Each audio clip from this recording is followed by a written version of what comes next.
Ya, pero lo que... Ahora sí que estoy grabando. La clase ayer la puse inmediatamente por si acaso, ¿ah? Yo soy súper obediente. Se las puse porque algunos compañeros de ustedes no podían. Entonces, generalmente cuando uno tiene un grupo de tamaño, tú puedes decir, por ejemplo, en un periodo de 2 meses vendrán aproximadamente, no sé, no sé, 100 personas, ¿ya?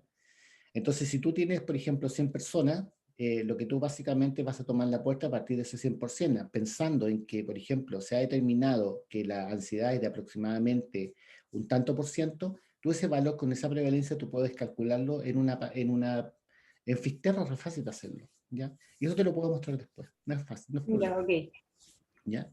Para que Gracias. no te complique. Además que los parámetros están estandarizados para hacer el cálculo, ¿ya? También te puedo mostrar ahí otra fórmula que se puede utilizar y hay una fórmula en la cual se corrige el tamaño muestreal, pero te insisto, no es una cosa como para que tú tampoco te vayas a complicar. Y la unidad de análisis es lo que tú analizas. ¿Cuál es tu unidad de análisis? Las personas que van con mascota a esa veterinaria. La persona, No las personas, no, porque la persona, son varios no, clientes, ¿no? no importa, pero la unidad es uno. Ah, ya, ok, ok. Entonces, tu unidad de análisis es la persona con la mascota. Esa es tu unidad de análisis. Ok. ¿Ya? No las personas, no, es la persona. Es como cuando tú haces una unidad de análisis de diabético, es el diabético. Si una persona con hipertensión, el hipertenso. Esa es tu unidad de análisis, porque en el fondo, en base a eso, tú, claro, cuando tú haces un análisis más grande, ocupas un grupo más importante, una muestra a partir de un universo X, ¿ya? Pero en este caso, tu unidad es de uno, es la persona con el can, o con el perrito, o con la mascota que tenga, gatito, lo que sea, ¿ya? ¿Ok? Ya. Ahí lo vemos después al final. Bueno, ¿alguna consulta con lo de ayer?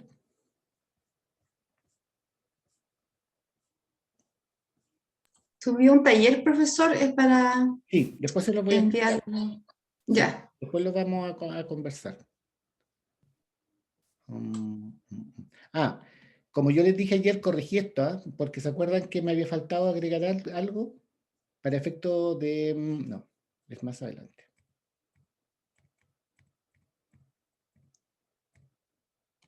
Más atrás. Ahí. ¿Se acuerdan que me había faltado algo?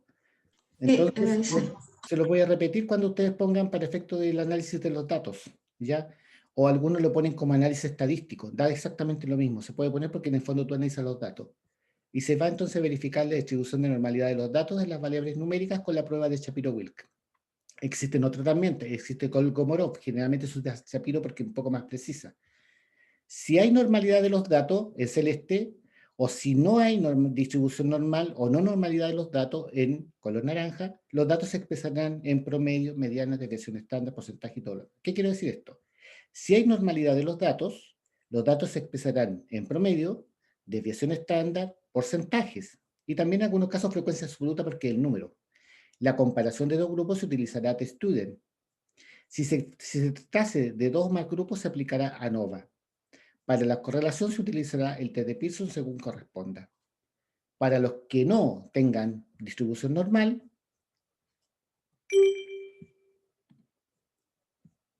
me fui, no sé si para adelante para atrás. Para los que no se distribuyan normalmente, se hará con medianas, percentiles o mínimos y máximos y frecuencia absoluta. Para comparación McWhinney, para cuando son más de dos grupos Kruskal-Wallis y para la correlación de variables Spearman. Según corresponde, estadística cruzada. También alguien me debería preguntar algo, pero profe, yo no voy a hacer análisis estadístico porque voy a hacer un estudio descriptivo, ¿cierto? Alguien podría decirlo así, ¿cierto? Entonces, ¿qué pone ahí? Una cosa más simple, que los datos los datos se van a expresar básicamente en frecuencias absolutas y porcentajes, ¿ya? Básicamente eso, porque no vas a hacer ningún otro tipo de estudio. Tu profesor te podría pedir intervalos de confianza. Entonces tú puedes colocar, se presentará a través de algún promedio, de una, por ejemplo, en este caso puede ser desviación estándar, frecuencia absoluta, intervalos de confianza, y en ese caso es mucho más práctico utilizar la versión de Stata, versión 16 o 14 o 15, la que tengas, ¿ya?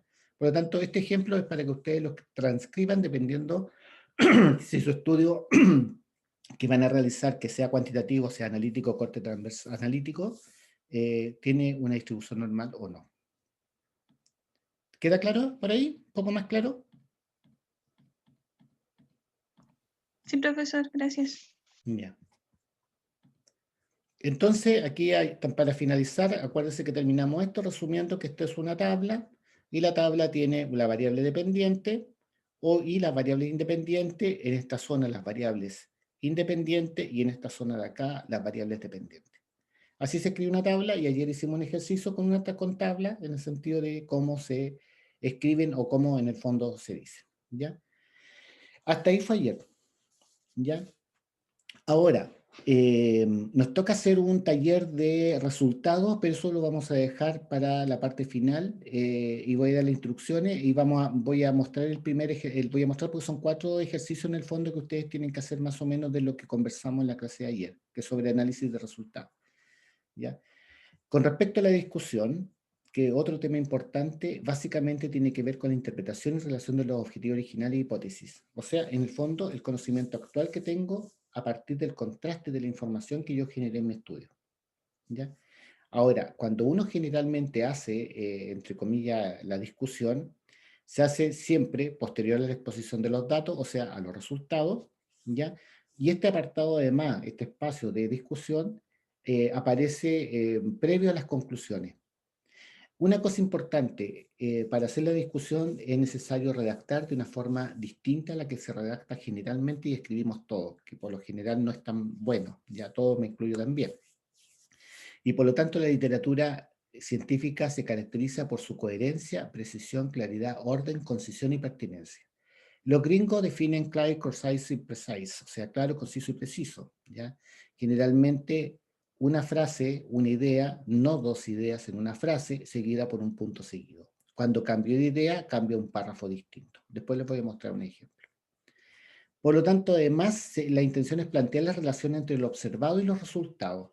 Se conectan los hallazgos, ¿ya? Y de alguna manera uno parte tomando como teorías que en algún caso algunas fueron reflejadas en el marco de referencia, en el marco teórico, ¿ya?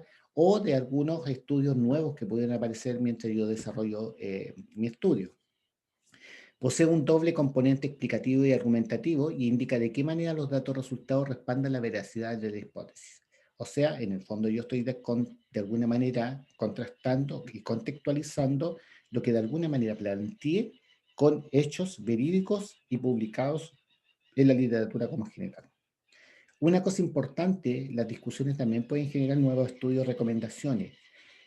Generalmente para los investigadores, los artículos o los estudios que hacen otros y que generalmente en el apartado final se ponen las limitaciones o algunas situaciones que no fueron las más adecuadas del estudio, o algunos secos que podrían tener el estudio, generalmente le permiten a otros investigadores en otras partes del mundo entonces hacer el mismo estudio para buscar dentro de su población si los resultados son parecidos, similares o distintos a lo que tú realizaste. Por lo tanto, por eso que cuando uno generalmente hace un estudio, tiene que detallar muy bien toda la parte metodológica para poder replicar el estudio en otro lugar bajo las mismas condiciones con las cuales tú lo hiciste, ¿ya? ¿Ustedes se acuerdan del doctor Pablo Hetz? ¿Alguien?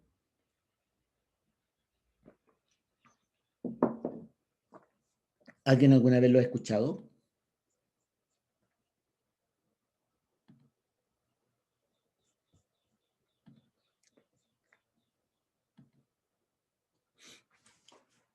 Pablo Hetz, H-E-T-Z, ¿alguien? ¿Lo ha escuchado alguien o no? ¿Alguna vez? Parece que no. Parece que no, ¿cierto? Pablo Hetz es un investigador de la Católica, muy conocido, que está trabajando en neurociencia desde hace muchos años. Es reconocido como un investigador de FAD de talla mundial. Se gana todos los proyectos habido y por haber en Chile, siempre. Tenía un equipo extraordinario, tenía equipamiento más sofisticado de Sudamérica. Sin embargo, como todos, incluidos mis artículos, todos los artículos entran en bases de datos internacionales ¿ya? Y todos nuestros artículos son repositorios de un sistema de seguimiento, ¿ya? Entonces, un investigador alemán que estaba realizando exactamente lo mismo, ¿ya? Empezó a ver que los resultados de sus estudios, replicando lo que planteaba el doctor Hetz en Chile, no eran los correctos. Realizando los mismos ensayos, los mismos estudios, los resultados eran totalmente distintos.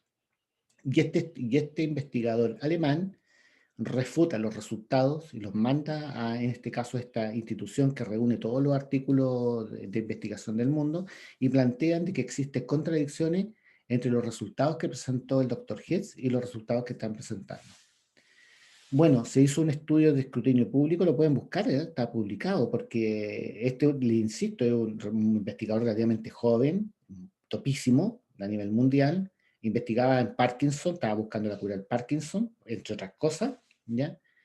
Y sin embargo, este investigador alemán hizo de que de alguna manera reconociera Hetz que al final de cuentas probablemente los resultados no hayan sido los que correspondían y que estaban bajo porque seguramente sus estudiantes de doctorado posiblemente no habían sido finos con respecto a la metodología.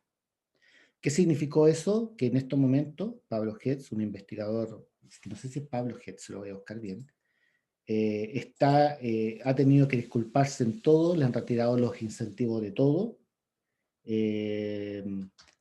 y significa que ha entrado de alguna manera en el descrédito de la investigación en el mundo, porque se cuestiona de que sus resultados, Claudio Hetz Flores, doctorado en Ciencias Biomédicas, investigador del programa de medicina. Y ahí está en este momento él respecto a las denuncias relativas a publicaciones, lo que da alegría es que pero sin embargo, este doctor que es relativamente muy joven y de mucho prestigio, por no haber en el fondo sido más detallista posiblemente, más controlador de las actividades que realizan sus estudiantes, está en este momento en el descrédito mundial. Por lo tanto, las publicaciones que él pueda enviar en todas las revistas hoy en día va a ser revisada no por 2 pares, sino que por 4 o 5 pares, por 4 o 5 investigadores cada uno. Entonces, por eso que es importante cuando uno hace una investigación, es que la discusión de la investigación y sobre todo las conclusiones y específicamente la metodología que yo diseñé tiene que ser lo suficientemente robusta para que al final de nadie me pueda cuestionar los hallazgos de mi estudio. Porque si no, queda muy claro que aunque todos nosotros los investigadores nos adscribimos al criterio al convenio de Helsinki, que hable que nosotros hacemos investigación de alguna manera donde no falseamos los resultados, donde generamos información nueva, donde en el fondo no hacemos trampa ni maña, aun cuando todos los investigadores nos adscribimos a esos criterios, muchas veces hay algunos que los tuercen de manera un poco, así como poquitito, ¿ya? Y en ese sentido hay que tener bastante cuidado. Bueno, lo otro con respecto a la discusión, que normalmente la parte más difícil de escribir, ¿ya? Su fin o su objetivo es brindar que los resultados y determinar, en el fondo es brindar la significancia de los resultados y determinar su coherencia o contradicción de ellos. O sea, yo encontré esto, sin embargo, esto es distinto a lo que han encontrado otros autores, ¿ya? O lo que yo encontré en mi estudio es similar a lo que reporta, no sé, Tapia y Ricciardi en su estudio tal. O sea, de alguna forma lo que voy haciendo básicamente es contrastar mi información con los hallazgos de mi país o con los hallazgos internacionales. Para los resultados obtenidos por otros autores se usa el tiempo presente, pero si tú hablas de tus resultados, generalmente utilizas el pasado. Es importante resaltar aspectos no resueltos en el estudio, dejar cosas que tú no pudiste decir, generalmente son las limitaciones las que uno deja puestas. La formulación debe ser clara y sencilla y debe responder a la pregunta de investigación. Y también a las interrogantes que condujeron al diseño y a la realización del estudio. Y generalmente todo de alguna manera lo tienes que justificar con una evidencia. Me explico. Si cualquiera de ustedes, Laurita, va a hablar sobre, por ejemplo, la información asociada al tema de las vacunas, en la discusión iba a decir que encontró tal y tal cosa, obligatoriamente, si ella hace una afirmación de que esas vacunas tienen determinados aspectos, por ejemplo, que deberían presentar determinados adversos y no los tienen, obligatoriamente ella tiene que contrastar y colocar las referencias de donde sacó la información para la afirmación que hago. Si yo digo que mis resultados son similares a los estudios de otros, obligatoriamente tengo que poner las referencias de los otros para que se puedan contrastar, ¿ya? O cualquier afirmación que yo hago, la tengo que obligatoriamente contrastar con una referencia. Como estoy discutiendo científicamente, la verdad no es mía, la verdad generalmente es de otros. Y esa verdad de otros la tengo que colocar a través de una referencia científica. De la discusión se derivan las conclusiones.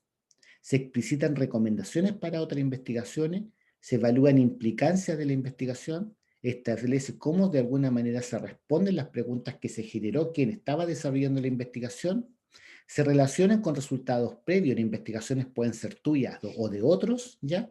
Comenta las limitaciones que pudieran tener la investigación y discuten resultados inesperados, porque los resultados inesperados son propios, ¿ah? Generalmente aparecen cuando uno está desarrollando investigación, ¿ya? Que tú esperabas que tus resultados fueran estadísticamente significativos y no lo son. Sin embargo, ahí lo que uno tiene que tratar de hacer es justificar por qué no lo son y buscar información de que el por qué no lo son, ¿ya?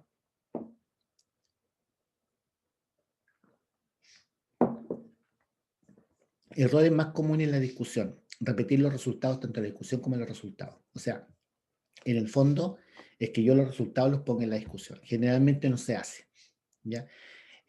Si yo tengo un resultado que es significativo con un P de 0,01, puedo hacer referencia a esa información colocando que es P menor a 0,5 porque esa es la prueba estandarizada de datos, ¿ya? Por lo tanto, existen ciertas formas o triquiñuelas como uno escribe para efectos de poder que de fondo yo estoy discutiendo el resultado, pero no perderme entre eso.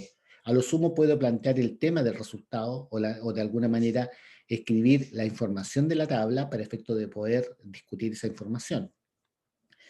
Hacer comparaciones teóricas débil. Tal vez podría que esto, o podría ser que tal cosa, o que en el fondo estoy hablando de, no sé, estoy hablando de la vacuna, y estoy hablando de la vacuna Pfizer y Sinovac, y de repente me pongo a hablar de que en realidad tuvieron algunas situaciones de eventos adversos, sin embargo no se sabe con ciencia cierta, por ejemplo, si otras vacunas que se pudieran aplicar, como por ejemplo la Sputnik, por ejemplo, pudieran provocar efectos adversos y te empiezas a hablar y empiezas a comentar solamente de Sputnik y te olvidas de lo que tú estabas haciendo, que eso aunque ustedes no lo crean es muy común.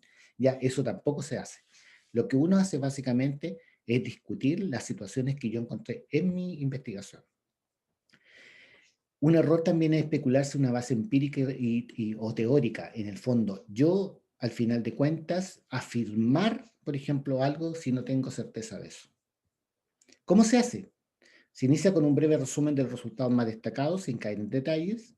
Posteriormente se plantean posibles explicaciones de estos resultados para que pueda apoyarse en la comparación. Es de suponer que estos resultados se asemejan y por ende sustentan la hipótesis. Y lo otro, que deben abordarse todos los hallazgos importantes, incluso los inicialmente que pudieran no tener una explicación lógica de por qué se dieron, ¿ya? ¿Qué es lo que generalmente hacen en la discusión? Es como si yo separo el apartado de discusión posteriormente a partir de los resultados. Y si yo tengo 6 resultados de tabla, de alguna manera tengo que pensar que voy a tener 6 párrafos de discusión, más un párrafo inicial de introducción, más un párrafo final de limitaciones, aparte de las conclusiones. ¿Se dan cuenta? Si yo tengo 4 tablas y tengo 4 tablas de resultados, entonces lo más seguro es que voy a tener 4 párrafos con respecto a los resultados que yo voy a analizar o voy a discutir, un párrafo introductorio inicial y un párrafo final de lo que es la investigación. Entonces, generalmente lo que se hace básicamente es cada resultado con su párrafo de discusión. Eso es lo que generalmente se hace, ¿ya? Lo importante, bueno, es, insisto, que tiene que de alguna manera tratar de explicarse los resultados a partir de la información que uno busca de otras investigaciones. Ya generalmente uno busca los hallazgos más importantes y por eso cuando hablamos ayer y mirábamos las tablas de resultados, yo les mostraba y lo hacíamos con ustedes, era cómo se analiza una tabla de resultados desde lo más importante, no de lo cotidiano ni de lo que está de alguna manera publicado o que se está mostrando, sino que cuáles son las cosas más importantes que uno tiene que destacar dentro de una tabla, que es de alguna manera el resultado que posteriormente yo analizo en la discusión, ¿ya?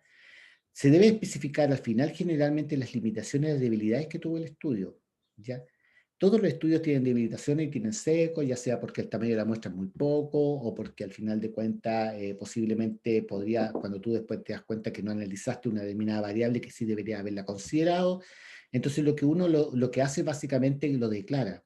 Y lo declara desde el punto de vista de la transparencia y de la claridad de la información, ¿ya?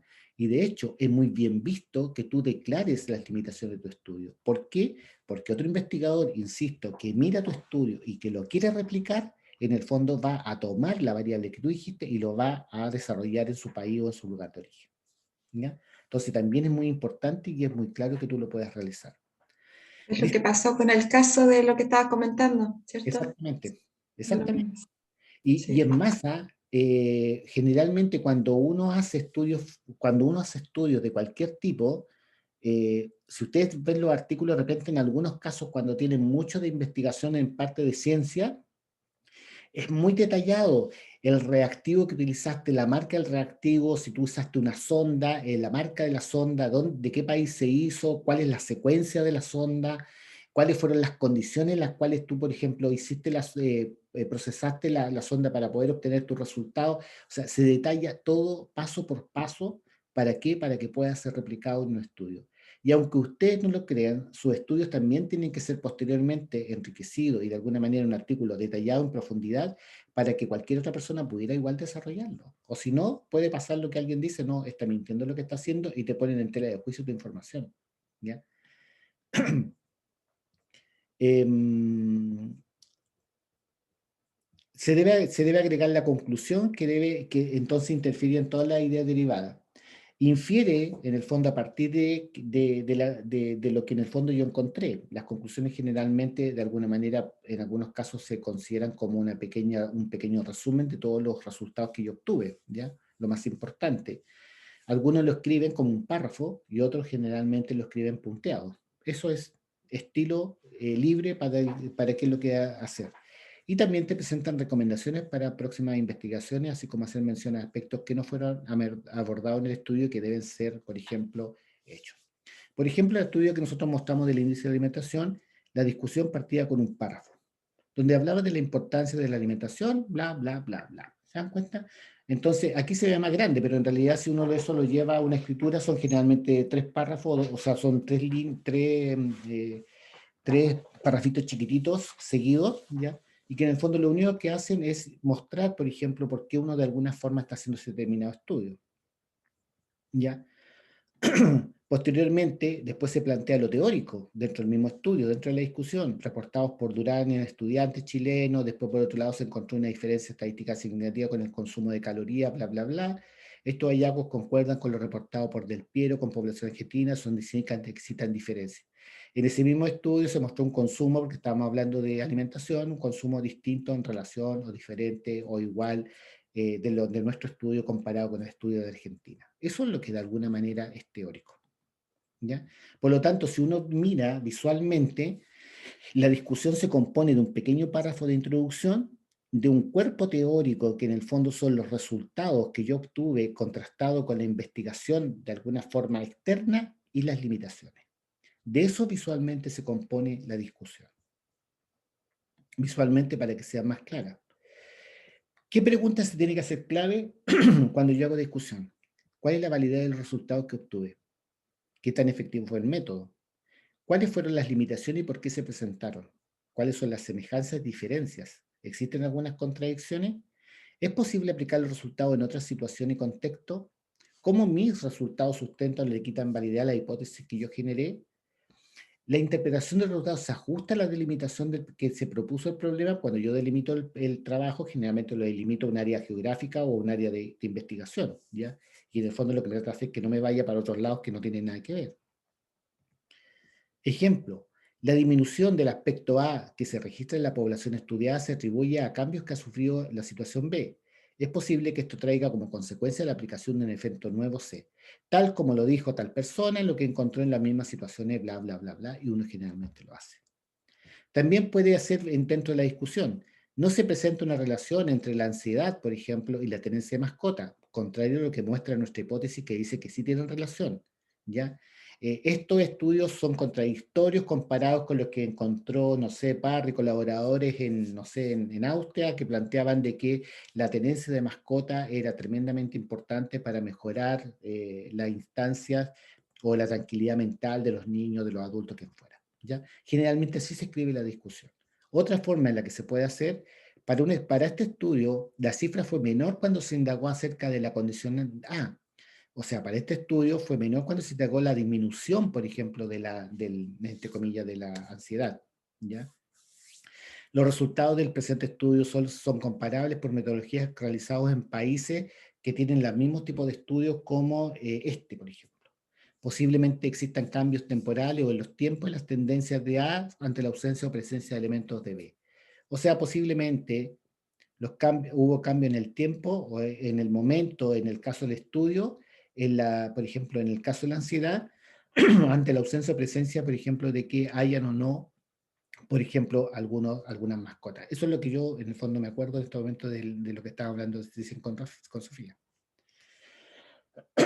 Otro ejemplo, tanto en la relevancia teórico-conceptual como en sus implicaciones clínicas, avalada empíricamente, debería profundizarse en la investigación de lo de A. Ansiedad, maltrato, etc. Existe una alta consistencia del resultado con nuestros estudios, independiente de la metodología respecto a la condición de B. O sea, existe una alta consistencia de los estudios, de otros estudios respecto a la aparición, por ejemplo, de un problema serio de salud en la población. Entonces se podría afirmar que tanto los sujetos que tienen esto como los que no lo tienen, en esta investigación presentan dificultades cuando se someten a tal cosa. Teniendo en cuenta de A, es potente indicador de riesgo de B. Los resultados obtenidos de este estudio pueden apuntar a que C, por su significancia, tiene relación con A. Muchas veces, para efectos de poder partir con una discusión, insisto, que de repente es complicado, generalmente uno utiliza estas pequeñas muletillas para efectos de poder hacerlo más práctico, y cuando uno se lanza no es tan complicado. ¿Significa que tienen que hacerse correcciones? Sí, lo tiene que hacer, porque de alguna forma sigue una condición o una construcción que tiene una mirada distinta a lo que generalmente nosotros hacemos. ¿Ya? Por ejemplo, este es de un estudio que terminamos hace un tiempo atrás, del cumplimiento tiene que ver con los sellos de los alimentos, donde encontramos que los grupos, en el tema de las calorías, las grasas, sodio y los azúcares, en realidad no había muchas diferencias dentro de lo que era diferencias dentro de ello, pero lo que sí encontramos que el cumplimiento de los azúcares nos llamaba la atención porque cumplían casi muy bien de alguna forma. Entonces, lo que pusimos como discusión es que el 100% de los alimentos tuvieron eliminación del ingrediente azúcar en la segunda etapa del etiquetado nutricional y posteriormente se mantuvo la utilización en la tercera, siendo el azúcar reemplazada por polidextrosa. Y aquí yo tengo que hablar en el fondo, la polidextrosa es un oligosacárido no digerible, bla, bla, bla, bla. Posteriormente digo que se ha planteado de que este se puede ser considerado como un probiótico, ya, que Juda en el año 2012 estudiaron efectos, ya, pero sin embargo en estudios recientes se ha informado que no califica como una fibra dietética y por lo tanto sus beneficios no son tan importantes. ¿Ya? Un punto a destacar que en relación a los estudios polidextrosa es la falta de información para la población infantil, ya que los estudios se realizan en sujetos generalmente adultos. Entonces, generalmente cuando uno hace la discusión, lo que trata en el fondo de hacer es básicamente mostrar los resultados desde una perspectiva de lo más importante que encontré en ese resultado y discutirlo con la información. Pongo en el fondo mi resultado o al revés, digo, en relación a lo que encontré, X, ya, nuestros resultados son distintos a lo que se ha informado en la literatura científica, por ejemplo, en relación a esto. Y ahí yo tengo que dar un ejemplo. Esto se puede deber ¿a qué cosa? Se puede deber a que la población es distinta, a que fue realizado en un periodo de tiempo distinta, en un periodo en el año distinto, ya que esto fue realizado en algún momento en invierno y acá se hizo en verano, por poner un ejemplo, ¿ya? Que puede ser uno de los motivos. El otro motivo puede ser porque la selección de la muestra no fue adecuada, ya que de alguna manera se ha planteado que influye, por ejemplo, en los resultados cuando yo quiero Entonces, generalmente lo que uno va haciendo es bailando la información para poder darle un contexto. Y el contexto, insisto, se da por párrafos, ¿ya? Párrafo segundo del primer resultado, párrafo tercero del del otro resultado y así sucesivamente. ¿Ya? Esto, por favor, que no se les olvide cuando yo hago la discusión. Pequeña introducción cortita, 2 o 3 líneas, y posteriormente parto al cuerpo del teórico del resultado, donde pongo los resultados y los voy discutiendo con la literatura. No se utilizan los artículos que se utilizaron en el marco teórico, a no ser que haya uno que sea muy importante, a no ser que haya sido uno muy importante, tú lo puedes repetir. Generalmente se permite que se repiten 2, que es como lo máximo, pero los que se utilizan dentro del cuerpo teórico o de la discusión son artículos distintos a los que se utilizaron en el marco teórico. Profesor, lo otro, ¿y en la discusión se va registrando el número de la bibliografía? Así como el marco teórico. Exactamente de la misma forma y en forma correlativa. Ya, perfecto. ¿Ya? Ahora, ¿cuántas discusiones uno tiene que hacer para que salga la buena? Yo creo que aproximadamente uno debe hacer entre unos 5 y unos 6 intentos. Aproximadamente. ¿Ya? Ahora, entre los 5 y los 6 intentos, que estamos hablando de la parte final del estudio, en la parte final, yo insisto, cualquiera que más adelante, a futuro, quiere que yo le revise, yo soy revisor de aproximadamente, debe ser de unas 25 revistas científicas internacionales, ¿ya? Soy revisor y soy editor científico de una revista de primer tipo, una Q1, que es Frontier in Microbiology. Sí, por lo tanto, generalmente estar revisando artículos y estar revisando constructos con respecto es parte de mi formación de revistas generalmente internacionales, de la revista Archivo de Latinoamérica de Constitución, de revistas españolas, de revistas europeas, de revistas norteamericanas, británicas, hace poco de revistas polacas, checas, me llega de todo, ¿ya? Entonces, de alguna manera uno se va metiendo esto y le va encontrando después el sentido, y en la medida esto es como es la práctica. Es lo mismo cuando uno dice, bueno, por ejemplo, le pasa a los industriales cuando recién van a pesar y a medir un mar de dudas. O me imagino, por ejemplo, a los estudiantes o las enfermeras cuando recién van a hacer sus procedimientos, por ejemplo, para inyectar o hacer, no sé, cualquier otra cosa. Al principio es un mar de dudas, pero después la experiencia y la repetición hace el maestro, ¿o no? Para cualquiera. Ya, yo lo miro desde una persona que trabaja en salud o alguien, por ejemplo, un ingeniero que inicialmente tiene que sacar fórmulas de cálculo de costos que al principio también se complica, pero después la experiencia es el maestro. Y en esto es exactamente lo mismo. ¿Ya? De repente, por ejemplo, a nosotros basta con leer solamente yo leo el título y leo el abstract para decir si el artículo de rechazo o no. ¿Ya? Basta con ver eso solamente. ¿Ya? Después uno ve detalles, generalmente lo que uno hace, independiente que lo vas a aceptar o vas a rechazar los artículos, lo que uno generalmente hace, en este caso que el artículo es una investigación, es que tú en el fondo vas detallando cuáles son los aspectos que son importantes que la persona, aunque se le rechace, pueda mejorar su estudio. ¿Ya? Que eso Profe, una consulta. Sí, Jorge. En la discusión, bueno, como usted dice, se busca en la literatura otro tipo de resultados con mediciones similares, ¿verdad? Y contrarrestar esa información. Pero tengo que mostrar, por decirlo en palabras más simples, solo estudios que se parezcan, o también puedo decir en comparación con otros estudios que no se obtuvieron los mismos resultados. ¿Hay que contrarrestar tanto lo bueno y lo malo? ¿O solo como que favorecer? No sé si me explico bien. Sí, no, te entiendo claramente. Si en el fondo yo voy a buscar puros estudios que de alguna manera valen lo que yo estoy encontrando, ¿cierto? Que digan, no, lo que yo encontré es fantástico. No, también tienes Claro, que... a eso iba, a eso apuntaba. No, tú buscas estudios que avalen lo que tú encuentras y estudios que en el fondo no lo avalen, para que en el fondo en la discusión quede claro que los hallazgos que tú encontraste pueden estar sustentados por determinadas cosas que tú hiciste comparados con aquellos que no resultaron, donde posiblemente la metodología no fue la misma, ¿ya? Claro, encontrar esa diferencia en la metodología. Exactamente, y eso es lo que uno, por eso te digo, nadie más, por favor le insisto a todos ustedes, nadie más que ustedes sabe del estudio. Son ustedes, los de afuera lo miramos desde un punto de vista metodológico, lo podemos leer, lo podemos entender, pero los que son los expertos en el fondo del trabajo son ustedes, son los que te lo están haciendo, ¿ya? Entonces desde afuera uno puede sugerir cosas, te puede decir, mira, ¿sabes qué? Haz algo con respecto a esto, o coloca esta otra cosa, pero la persona que de alguna manera está desarrollando la investigación es la experta en el tema. Aun cuando tú podrías decir, sí, pero yo me estoy colgando dentro de una base de datos de otro, por ejemplo, de otro investigador, perfecto. Pero si tú estás analizando un objetivo de ese proyecto, eres experto en el tema porque tú estás haciendo toda la parte, digamos, desde el punto de vista teórico, procedimental y posteriormente a lo que es la entrega de la información o de los resultados que generaron tu estudio. Por lo tanto, nadie más que tú va a saber con respecto a esa información. Te van a discutir desde el punto de vista metodológico, pero no del punto de vista del contenido. Lo que nosotros generalmente tenemos a veces muchos problemas con respecto al tema del contenido. Hoy día esto se ve con mayor condición. Los estudiantes escriben muy mal, con mucha falta de ortografía, redactan horrible. Si antes redactábamos mal, ahora redactan peor, ¿ya? Entonces, lo que uno tiene que tratar de hacer es, en el fondo, tener una variedad de artículos científicos que me permitan a mí inicialmente decir, bueno, con esto voy a potenciar porque estoy sustentando solamente mis variables, y estos que son más novedosos, donde muestran un montón de resultados, las voy a dejar para el final para mi discusión, ¿ya?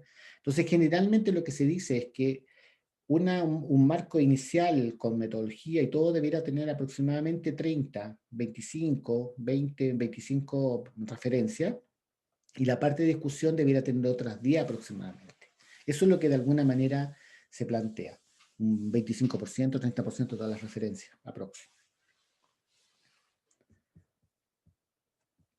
¿Te quedó más o menos claro, Jorge? Sí, profe, muchas gracias. Profesor, entonces en cada punto de la discusión de nuestros resultados tenemos que hacer la relación con bibliografía, ¿sí? No puede quedar nada así que un comentario nuestro nomás.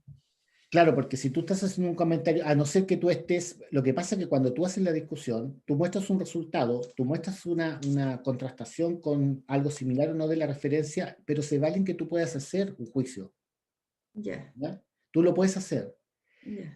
Pero en el tema de hacer el juicio, tiene que ser un juicio neutro. Tú no puedes hacer una afirmación. Si tú haces una afirmación, tienes que poner una referencia, porque en el fondo, como tú estás haciendo un tema que alguien lo investigó y lo generó antes, porque tú lo estás haciendo ahora para ver tu realidad, tú no descubriste ese tema, lo descubrió otro, entonces tú no lo puedes afirmar como tuyo. Entonces, lo que uno tiene que tener cuidado es que lo que uno plantea es que puede dar una explicación, entre comillas, un poco lógica, sin hacer una afirmación de lo que tú encontraste, o de lo que no encontraste.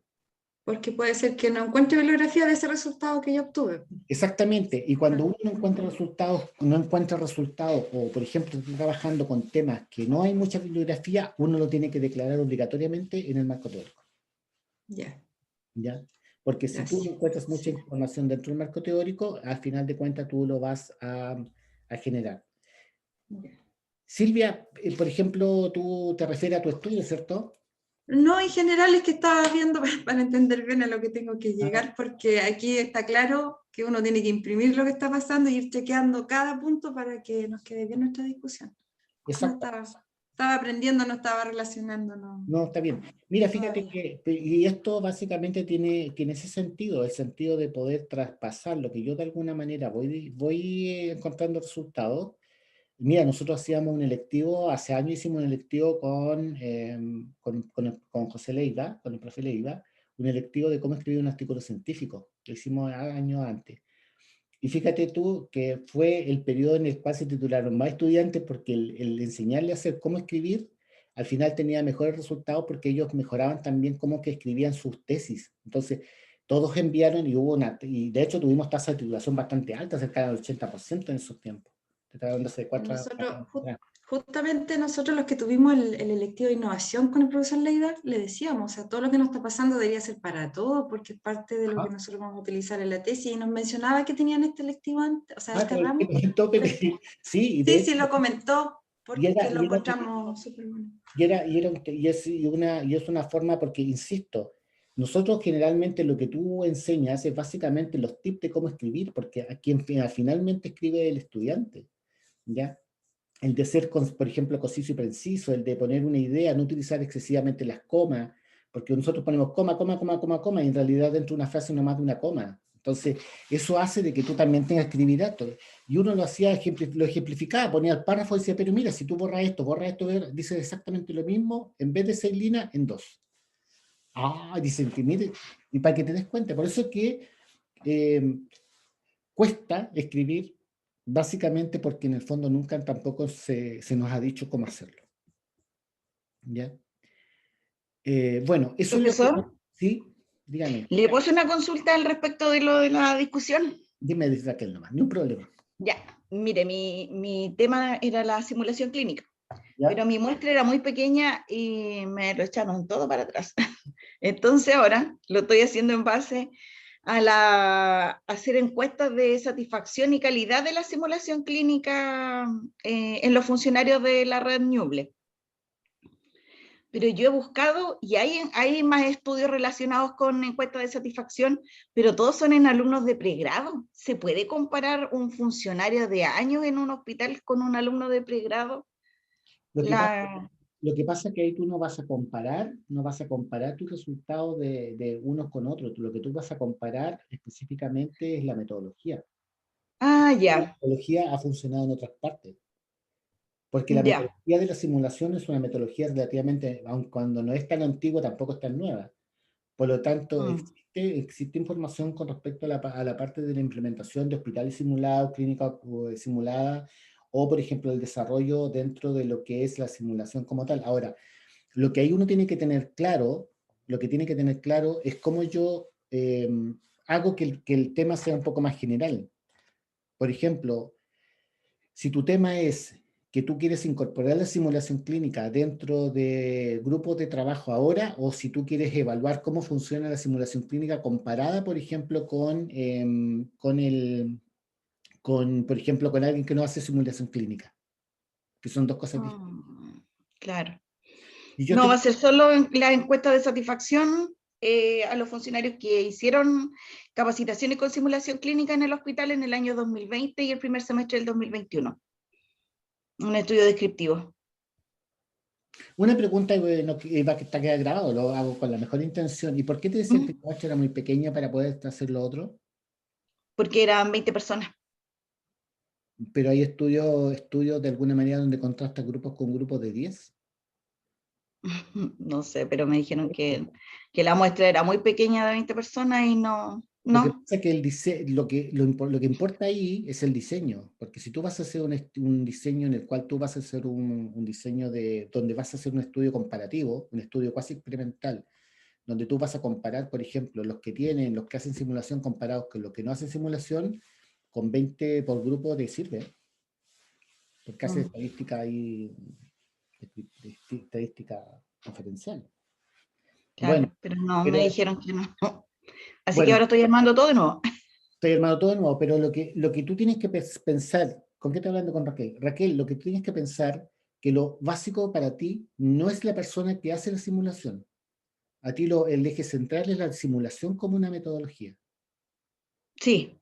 Que lo hace la persona joven, sí, que lo hace los niños. Y tú puedes comparar los estudiantes diciendo, por ejemplo, dentro del marco que hoy día, aun cuando la simulación se hace en los hospitales como parte, digamos, de los procedimientos, muchos estudios no existen en personas adultas que hacen simulación. La mayoría está orientada básicamente a la formación, como una metodología, Claro. como una metodología que de alguna manera simula la práctica clínica que por diferentes razones no se puede hacer. Exacto, sí, de todas las personas que han llegado, son muy poquititas las que han tenido paso en su carrera, paso de simulación clínica, generalmente son las enfermeras más nuevas que han tenido actividades de simulación y los demás funcionarios del hospital y qué decir de los de la red, son todos, nunca habían estado frente a un muñeco y todas esas cosas, no, es todo desconocido para ellos. Los fantomas no los conocen. No, nada. Entonces, Raquel, recomendación. Entonces, lo central es la metodología, es Ya, la metodología. Y tú tienes, primero cuando uno generalmente hace búsquedas bibliográficas, uno hace búsquedas con palabras claves, pero en este caso tú andas digamos, de alguna manera a lo más general, que es la simulación clínica.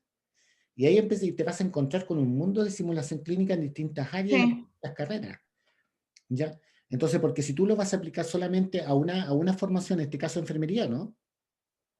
Los equipos han ido de todo, técnicos y profesionales de varios, eh, de los distintos hospitales. Oye, Entonces qué entretenido lo que vas a hacer, ¿ah? son enfermeros, son técnicos y hay algunas matronas, creo, entre medio. vas a generar información y hace pocos días atrás estuve mirando algo sobre información sobre simulación clínica porque nosotros acá en la universidad tenemos un proyecto de construcción de un hospital simulado. Sí, sí, sí, es su peso. Entonces, pero por eso te digo yo, porque hay bastante información con respecto pero a la metodología. Yo te insisto, céntrate primero en buscar metodología sobre hospital simulado y a partir de ahí construyes todo el resto. Construyes Ya, diciendo que hoy en día básicamente que es como una metodología alternativa a la claro. y que Porque igual básicamente, está la red de centros de simulación claro, de acá que están en los hospitales, pero son solo 6. Y claro. aquí Chillán podría ser el séptimo. Exactamente, Podría. inclusive hay una red internacional de simulación clínica, hay una organización Mm, internacional de simulación clínica, o sea, y la enfermera en ese sí, campo tiene el tiro cancelado al respecto, ¿eh? sí. Sí, sí, pues. Entonces no lo mires tan así como que no es importante. Y una cosa relevante para todos, cuando de repente hay temas que los cuales uno no encuentra información, tienen componente de novedad que generalmente no es tan porque muchas veces los temas son relativamente nuevos. ¿Ya? Entonces ahí uno tiene que tener el switch de cómo uno encanta o cómo en el fondo, porque, insisto, el tema de la investigación que uno genera es totalmente distinto a lo que después puede mandar como artículo en algunas cosas. Cambia a veces el título, no cambia el objetivo, pero cambia el título porque lo tiene que hacer más innovador. Tú, por ejemplo, yo me imagino algo así como la simulación clínica como alternativa a la práctica en tiempos de COVID, una cosa así, me imagino en funcionarios de hospitales o de hospitalarios, una cosa así me imagino de lo que estás haciendo tú, Raquel. Sí. Se tuvieron que bajar los aforos, el uso de PP, y todo eso lo relacionado. Súper interesante lo que vas a hacer. Y entretenido también, pues. Sí, sí es divertido. Novedoso. Sí, Gracias, profesor. lo que pasa es que cuando uno lo hace así como cosa práctica, dice, ah, no, es fácil, y papa y todo lo que era, pero a la hora de empezar a escribirlo, para hacerlo y todo, es cuando uno se dice, ¿por qué se me ocurrió hacer esto? ¿Cierto? Pero es entretenido. ¿Ya? Comentarios, consultas. Son las 10. Vamos a hacer un break de 10 minutos. ¿Ya? Así que pueden ir a tomar café, pueden ir a hacer otras cosas. Por mientras.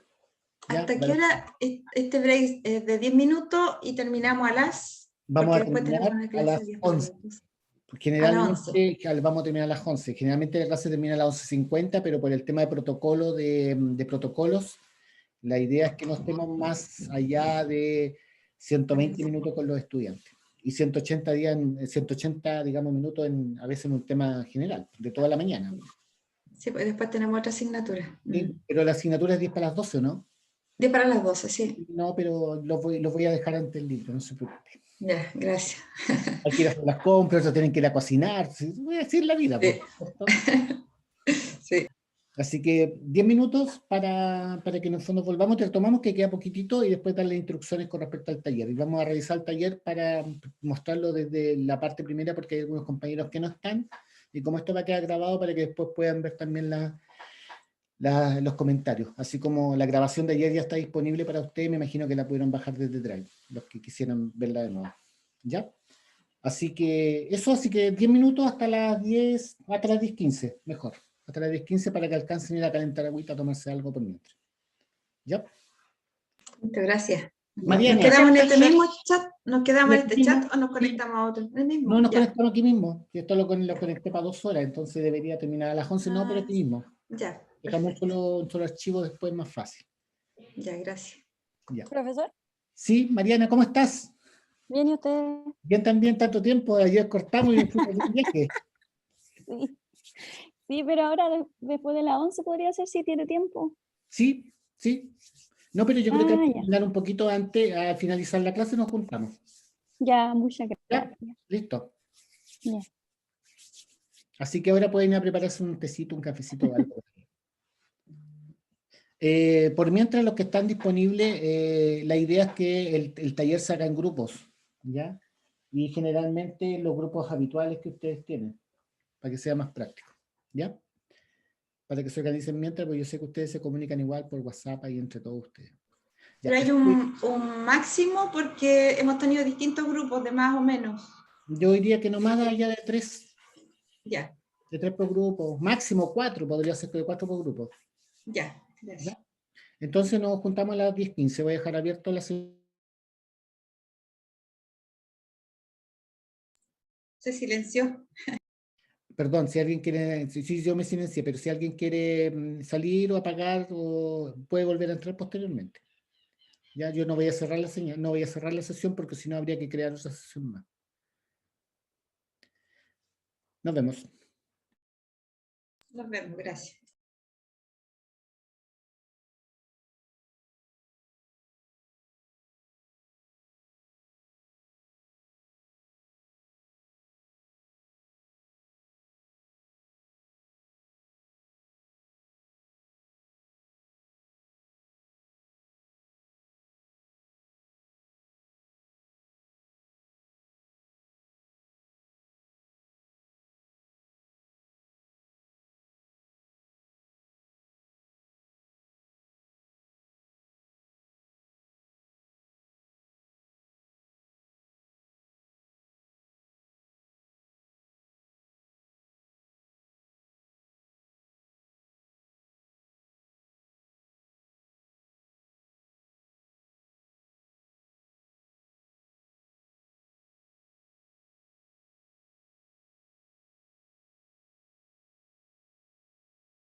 Hola a todos. Rocío, ¿estás por ahí?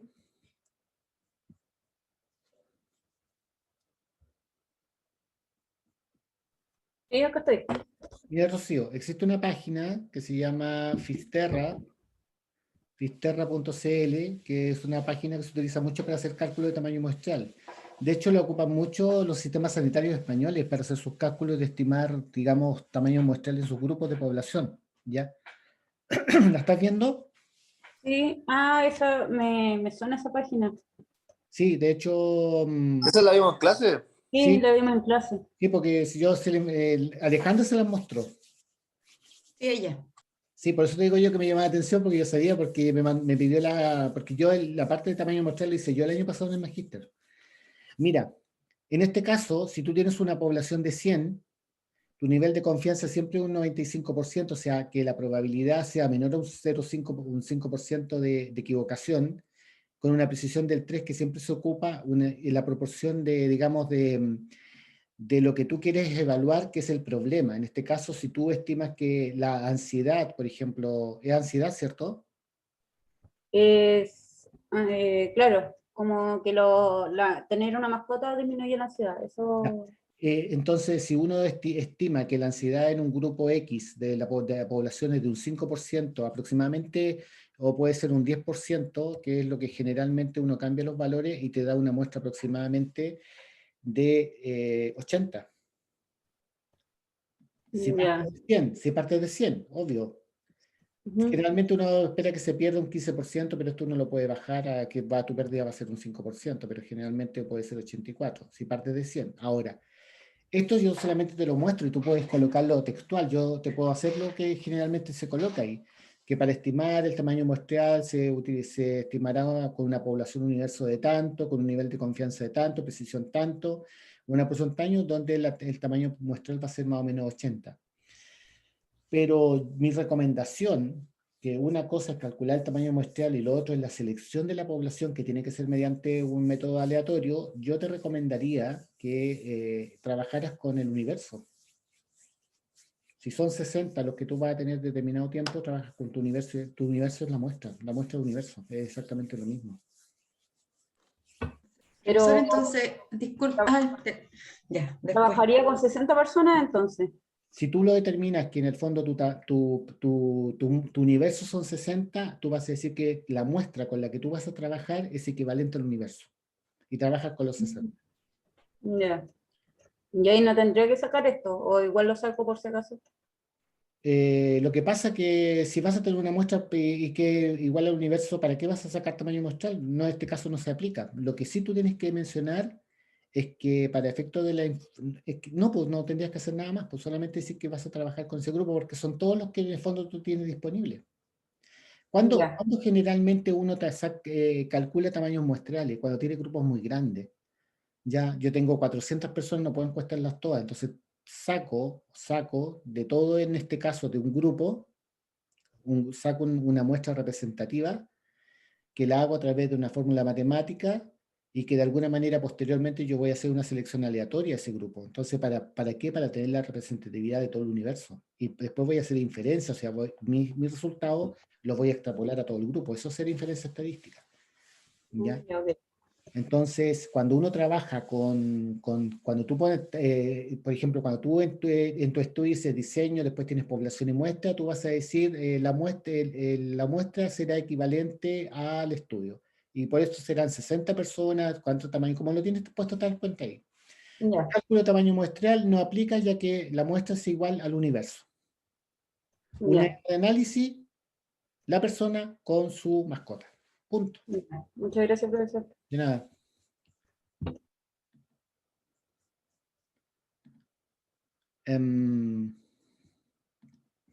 ¿Alguna otra consulta? ¿Duda o sugerencia? No, gracias nomás porque lo que le explicó a Rocío es lo que yo también quería saber bien y tenía dudas, así que me sirve a mí también. Gracias. Ya. ¿Quién estaba hablando? Silvia. Silvia, sí. Sí, Silvia, es lo mismo. tú vas a estudiar ambiente alimentario, ¿cierto? No, variación del peso corporal relacionada con actividad física y hábito alimentario en pandemia. Ah, ya, variación del peso. Ya. Sí, En el en un fondo, centro específico de nutrición. ¿Cómo? Tu variable pendiente es la variación del peso. Sí, sí. Sí, y agradezco también la recomendación de un correo que le envié, que yo estaba, la verdad, perdida con el diseño, me confundía, entonces ahí ya me aclaró todo. Ya. Así que muchas gracias No, también. ni un problema. Si la idea, ¿cuál es? Pues la idea, si yo insisto, si se supone que estamos para apoyar lo que ustedes hacen. Me llegó un correo, estoy como en la tele. Em, a ver, lo vamos a revisar inmediatamente porque lo que queda es poco, ¿ah? Entonces yo prefiero que solucionemos o podamos mostrar algunas cosas que son las que están pendientes. Em, Laurita. Em,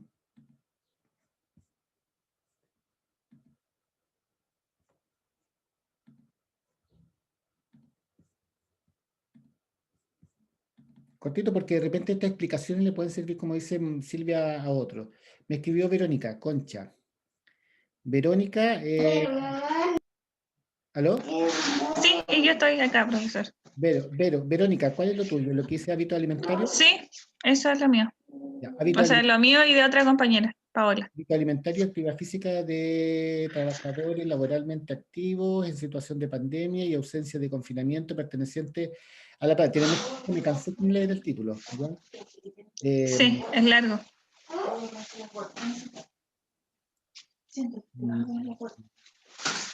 Estudio descriptivo de corte transversal, pero vas a ver si los hábitos son buenos o malos, si la actividad es buena o mala, en trabajadores.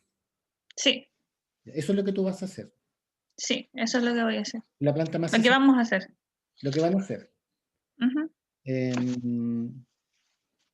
Y aquí tú puedes, en el fondo, describir los hábitos alimentarios, actividad física. Los hábitos alimentarios, ¿cómo los vas a medir? Preguntas. 5 minutos, por favor. Lo que pasa es que estábamos viendo la aplicación de una encuesta de índice de alimentación, si es saludable o no. Entonces, ahí tú no podrías colocar hábito alimentario porque el instrumento es para medir índice de alimentación saludable. Entonces ahí tú tendrías que escribir alimentación saludable, ojo. Ok. ¿Ya? No, por eso Sí. te pregunté. Ya. Sí, ¿Y la actividad física cómo la vas a medir? con el cuestionario IPAC. Ya. Y el cuestionario IPAC es para medir actividad física y Nivel. nivel de actividad física. Sí, Ya. Entonces, mira, si esto es tan simple como que en el fondo tú pongas nivel de actividad física y ahí tú pongas alimentación saludable y nivel de actividad física en trabajadores laboralmente activos. ok. Ahora, el título del objetivo general sería, bueno, en este caso determinar, pero puede utilizar también el evaluar, puede utilizar otro, la alimentación saludable, porque la alimentación la vas a medir a través de un índice, por lo tanto el índice de alguna forma es tu parte metodológica. Y nivel de actividad física, porque el nivel va a ser bueno o malo, ¿cierto? Y el índice va a Sí, ser que en el fondo sea bueno o sea malo también, ¿cierto? claro. Sí. Entonces vas a evaluar según edad, hábito, ¿tienen turno? Sí, o sea, los trabajadores ahí que trabajan en planta trabajan en 3 turnos, mañana, tarde, noche. Yo te sugeriría que Pero coloques, no sé si abordarlos a todos o solo porque hay gente que trabaja también de mañana, solo de mañana. ahora, bueno, pues aquí, ¿cuántos trabajadores son? Son más de 1000 trabajadores. O Saca sea, el una, número exacto no lo recuerdo, pero tengo esa información. saca una muestra, es Sí, más fácil sacar una muestra. La muestra no va a ser nunca más de 385, pero saca una muestra. Y haces la selección de la muestra, después la selección la haces aleatoria y puedes hacer estadística inferencial. Y yo ahí te sugeriría que cambiaras tu estudio, porque vas a poder relacionar las cosas. Vas a poder estudiar si el índice y la actividad física se relacionan con aspectos como, por ejemplo, si tienen turno o no, o si son de, por ejemplo, de la ciudad o no, y se puede relacionar fácilmente. Lo mismo que decía tu compañera, sí. ¿ya? Verónica, es bastante, no es complicado de hacer, ¿ya? Pero lo importante y para todo el grupo, si yo estoy haciendo un estudio, por ejemplo, hay algunos, el CIA-10, por ejemplo, hay algunos instrumentos que permiten medir, por ejemplo, estado cognitivo, ¿ya? el estado cognitivo no es lo mismo que depresión. Y muchas veces, por ejemplo, si el instrumento mide nivel cognitivo, yo no puedo colocar dentro del título y dentro del objetivo depresión. Si yo quiero medir depresión, tengo que utilizar un instrumento que mida depresión. Si yo quiero buscar un instrumento que mida, por ejemplo, estado o mide otra cosa y quiero colocar un nombre que es parecido, no sirve, porque al final de cuentas el instrumento de alguna manera es lo que manda, porque te va a categorizar la información que tú necesitas.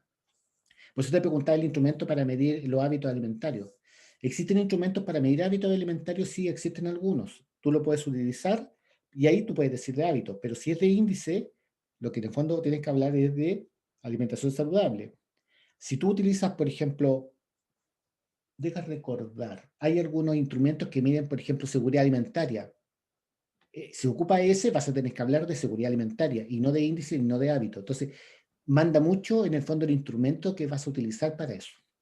Claro, sí, lo que pasa es que en el tema de hábitos todavía estamos viendo porque no hemos determinado cuál vamos a usar, pero nuestra idea era hábitos, pero el que tenemos nosotros, el instrumento que le mencioné, es para índice de alimentación saludable. Claro, entonces si el instrumento es de índice, entonces mide alimentación saludable, porque el índice te va a cuantificar un valor, te va a decir si es... Sí. Sí. Hay instrumentos de hábitos, generalmente hay instrumentos que yo me recuerdo de conocimientos, pero como de hábitos son instrumentos largos. Son pocos los que hay, porque hábitos es difícil medir. Sí, es que nos costaba encontrar algo que sea solo de hábitos. Por eso el que Mira, hemos encontrado es de índice de alimentación saludable. voy a revisar un par de hay unos artículos que yo me recuerdo, hay unas tesis que yo guié también. Voy a revisar ahí con respecto a eso si es que encuentro algo. ¿Ya? Ya, muchas gracias, profesor. Me recuerda así porque esta semana voy a estar más tranquilo y relajado, sí, pero igual de repente las cosas, como soy director del departamento, tengo que ver todo el tema de la contratación del segundo semestre, entonces me complica. Ya, ok. Muchas gracias. De nada. Por ejemplo, yo también tengo el tema de hábitos y una consulta en el cuestionario. Yo podría usar un cuestionario efectivo de alguna tesis que esté publicada o no. Sí, Tiene que sí. ser. ¿Sí? ¿Puede ser?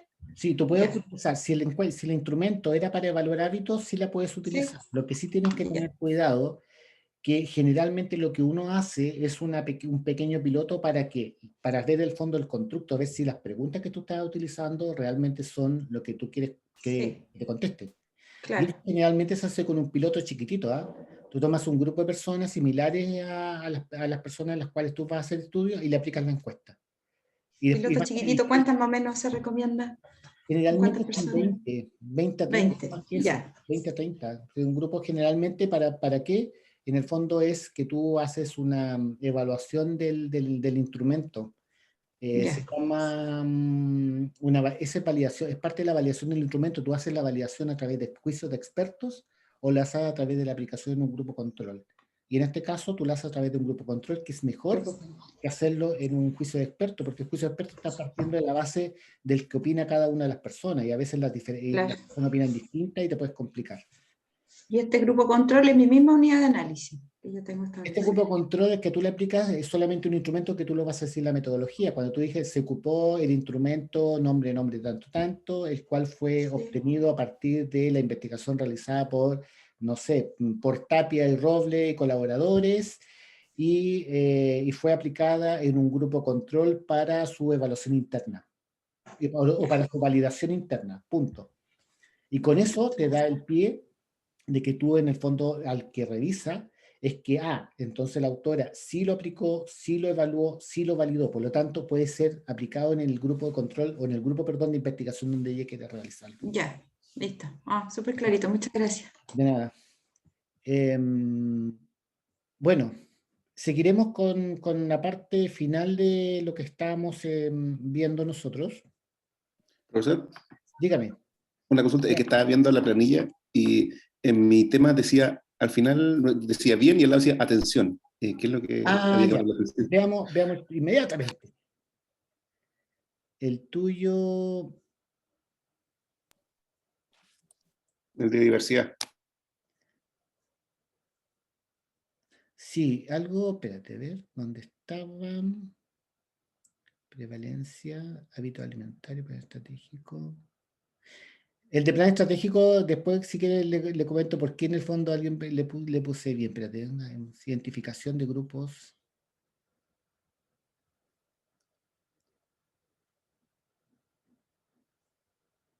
¿Y por qué no la tengo acá? Era abajo del de Rocío. Lo que estaba puesto, era justo abajito.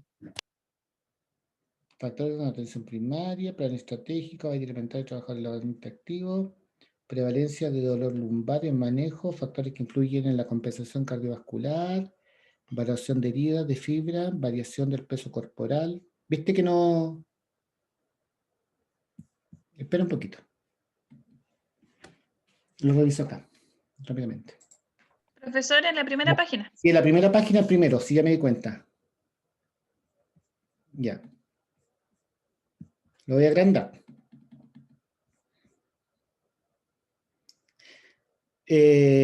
Tú colocas percepción del trato y nivel de conocimiento en la temática. Percepción del trato, ¿cierto? Sí. Del trato. Pregunta, ¿dónde está el trato dentro de tus variables? Es que eso lo agregué después. Hice la modificación. Sí, tuve que hacer el tema de las variables y la hipótesis también la tuve que cambiar. Sí. O sea, agregar. Sí, por lo mismo, porque en el fondo tú lo que quieres ver es en la percepción y el nivel de conocimiento en la temática, ya en el trato del personal, ¿o no? Sí, sí, entonces tengo que ver cuando uno hace en la encuesta autoaplicada, hay ¿Sí? que identificar algunos factores que estén asociados a discriminación, asociado al tema del trato, y buscar, ¿cómo se llama esto? Actitudes latentes. Exacto. Oscar, si lo importante es que, mira, como tú estás haciendo un estudio analítico, el personal de alguna manera es de alguna manera quien te responde a ti la percepción. O sea, la percepción va a ser buena o mala a partir de lo que el personal opina. Y el nivel de conocimiento con respecto a la temática va a ser bueno o malo a partir del personal que tiene. Por lo tanto, si tú quieres Claro. evaluar trato, porque ¿mantienes la palabra trato o lo sacas? No se la mantengo todavía, por ahora. Ya, pero si yo te recomiendo que pongas percepción y nivel de conocimiento, y el trato lo pongas acá donde dice personal. ¿Por qué? Porque en el fondo quien da el trato es el personal. Claro. ¿Entiendes? O sea, el Ajá. personal de salud que trabaja en tu establecimiento, digamos, el trato, o inclusive no necesariamente trato, pudiera ser, por ejemplo, relación, el concepto que tú quieras ubicar, con respecto a la temática, va a tener una percepción adecuada, inadecuada, buena o mala, lo que sea, Claro. el conocimiento bueno y suficiente o adecuado a partir del personal que está prestando, entre comillas, el servicio. ¿Ya? Entonces, por eso te decía yo, el tema trato, sácalo de percepción, le produce ruido dentro de eso, porque el trato, de alguna manera, es parte de la actividad o de la actitud que tiene el personal que trabaja en atención primaria. Entonces, eso lo cambias de lado. Claro, bueno, ahí hasta cambiando el título se entiende mucho más amplio. Claro. Como se dice, percepción, nivel de conocimiento de la temática, diversidad sexual y de género en personal de atención primaria, Claro, es distinto porque fíjate tú que en la variable tú pones, por ejemplo, el conocimiento de la temática, porque el conocimiento de la temática es de los funcionarios, ¿cierto? Si ellos conocen o no, porque tú de alguna manera estás evaluando a los funcionarios. Y la autopercepción de que los funcionarios dan del trato, si en el fondo, por eso es que yo lo que te planteo eso, que es distinto a que tú estuvieras trabajando con un grupo ya de gente de LGTB, ¿ya? Y donde tú, además de preguntarle a la población, o sea, a ese grupo, le preguntas también, en este caso, a los funcionarios de la atención primaria, que es una cosa distinta. Claro. Claro, por ejemplo, si yo estudiara no sé, por una población LGTBI y les digo, ¿cómo sienten ustedes que los tratan? Ahí cambiaría la cosa. Sí, tienes razón. Y ahí tendría que ser, claro, percepción. Ahí sí que es percepción del nivel de conocimiento en grupos de LGTBI a partir de la atención que presta el servicio. Claro. Ahí te cambia también en la variable dependiente, porque al final de cuentas pasa a ser no el grupo, de alguna manera, del personal de atención primaria, sino que ahí el grupo de la variable pasa a ser el grupo de LGTB. Eso es para que... Mira, está perfecto.